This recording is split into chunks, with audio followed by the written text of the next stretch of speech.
Hello guys and welcome back to the channel. In this video, I'm going to show you how you can back up old chats on WhatsApp. So let's get started. First of all, you're going to open WhatsApp application and then you're going to click on the settings icon here at the bottom right. Once you do so, you'll be redirected to settings. So you're going to click on chats over here and then you'll be able to see all the chat settings in front of you. So from these options, you're going to select chat backup. Click on that and you'll be able to see a button that says backup now. We have auto backup. You can turn auto backup on, such as daily, weekly, monthly, or you can simply turn it off if you don't want your old chats to be backed up. If you want to include videos, you got to toggle this on, and if you want end-to-end encryption, you got to turn it on as well. So once you are done with selecting all your settings, you got to click on backup now, and after that your old chats will be backed up, and when you install WhatsApp with the same number again, all your old chats will be backed up and you'll be able to see them displayed in front of you.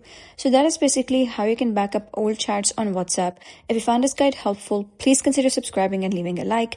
It really helps me out, and I'll see you next time.